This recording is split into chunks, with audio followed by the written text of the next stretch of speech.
So let's speak up on that real quick. What would qualify a man right now? Just name 3. Loyalty. How you know he's loyal though? You can't know he's loyal. What can he bring to the table on a first date? What can get him a second date with you? Him being genuine, honest, and kind. Okay. You gotta be funny. Basically, that sounds like being in a a real gentleman, in a real simple matter, without getting into all the extra extra shit. Just real simple. Okay. I like simplicity. All right. So real quick, since we already spoke about the men, name 2 traits of a toxic woman. Nothing. No shit. Stop the cap. What do you mean? We're not toxic. Oh, you don't have to speak on yourself. We know you got some friends. Like, in that case, I would say kind of like going to your friends for advice. Sometimes that can be like a little toxic. Like if they know you, like they're not setting you accountable. So like what you're doing. So would you say like women shouldn't ask their friends for advice? I mean, we should, but there's like certain things like should you? It's a borderline. Okay, it's a borderline. Like if you got to read between the lines on that. Okay, so should you go to the right friend to ask the right? Yeah, just depending on so basically the you should. So don't ask your whole friends no questions. Right. Okay. Not your whole friend. Listen, if you ask relationship questions, ask questions to the girl that's in the relationship. Don't ask the single chick. Please don't, because I'm gonna tell you, dump him. Dump his ass. We going to the club tonight. Leave him, girl, for the littlest thing possible. No, for real. Can't believe he left his shoe untied. It's time get rid of that motherfucker. No, that's facts. Right. Well, I think women also, I think we stay in situations longer than we like as women, we know when it's time for us to like go. When the relationship is done, we know. Yeah, but wouldn't you say that's when you're mentally checked out? Yeah. So I think for that, I would say that's one of our toxic traits. It's like when we're mentally checked out, but we're not physically. Like we're still in the relationship. Holding on to the shit. Yeah, we're still trying to we have that hope, like, something. No, but don't you think like a lot of girls? It could work. Don't you think most girls always they holding on though because their backup plan ain't set up correctly yet? What's the backup plan? That facial expression just told it all. Most girls like when they get out of a relationship, they gotta have that backup dude. It's usually the dude that's better than the one they got, right? I think that's the men that do that. I don't really have a backup plan. Yeah. If I did have a backup plan, I would be single right now. Yeah, no. I would be freshly and you sure? Well, what if your backup plan was like it didn't work right? Actually, it just blew up on you. You know what? You're right. Yeah. I did have a backup plan. He did not. It didn't work out. It actually didn't work out. But what happened? It was. I mean, he ended up getting himself into some trouble and had to go to prison.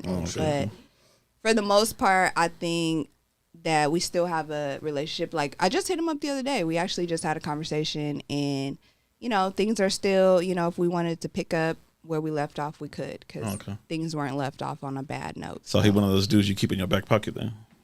Like, just in case of emergencies, break the glass. You got to have a few on your roster. Okay. Would you say? I know. Okay. We gonna do that. I don't have no backup. Yeah. We calm it down. Her man might be watching. Yeah. All right. But outside of your friend that you have here with you, would you say most women have a back pocket dude? Probably, yeah. Most likely. Yeah. Okay. A man that, like, say you're in a toxic relationship like I was. Basically, there's always other men that are kind of feeding your ego while your other man is doing whatever else. So those are kind of your back pocket men because at the end of the day, it's like, well, damn, you treat me so good. And my man ain't treating me like how he's supposed to be treating me. So those are like the back pocket men that I think most women do have. Okay. So nowadays, would you say being like the whole slogan, like a pick me girl, is it a good thing or is it a bad thing? From Twitter, it's annoying, to be honest. I'm like, girl, chill out. Like, he's not gonna pick you. Chill. Like, they'll post. Made me drop my shit. I'd be like, oh my god. Slow it down. I just dissed you. No, for real. They be doing too much sometimes. I'm like, yeah, calm down. Like, pick me. I don't really like those. No. Pick me. So you gonna say no? Yeah, pick-me's are more like, I guess for me, it's like just being thirsty. It's like thought out there, thought. It's like a person you doing too much to try to get a man's attention. And like I said earlier, I think it's the man to kind of initiate that, and then you can go ahead and, because nowadays I think the roles are reversed, honestly. I think then women are more masculine? Yeah, and men are more feminine. Can you weave that out when you first see them? Like the feminine guys that have the feminine traits? Or you don't know until later? Honestly, I can kind of tell just by your actions in a way, you know, just kind of how you carry yourself, how you act, how you treat women, you know, all of that kind of I look at, you know, and see if like, is he strong man or is he a weak man? Is he working out or no? Okay. So if he don't qualify for you if he's not in the gym or what? No, I'm just playing. Oh, okay. So you don't mind a dad bod? No, I don't know. Like honestly, I do not discriminate when it comes to like a guy. Like as long as you treat shape, me right, form, race, anything. Form, race, it don't matter to me. You date all your race? Yes, I do. Really? My boyfriend now is like Asian.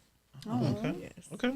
I don't Asian persuasion. Yeah, my last boyfriend was black, so and oh my god, I had somebody from my Twitter actually.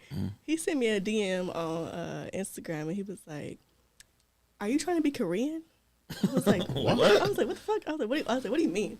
And he was like, "Well, you look Korean, you dress Korean, you act Korean." I'm like, "What are you talking about?" And yeah, like he just went off on me. I identify as Korean today. Okay. Like he just went off on me about like Asian culture and stuff, and he was like, "Oh, like have you ever dated outside of dated like a black man?" I'm like, "Yes." And then like he tried to show me a picture of like my ex and I and stuff, and I was like, "He's black." Like what are you doing? And I was like, what the fuck? Crazy. Yeah, he tried to say that he was Asian or something. I'm like, dude, no. That was a lot of energy for no reason. No, like he was trying to get at you. And I'm like, I don't really like. What race was he? He was black. Yeah, he was feeling some type of way. Like I don't know. Like I feel like in interracial relationships, like there's like people who try to come at you, like why are you doing this? You're a disgrace to our race and da da da.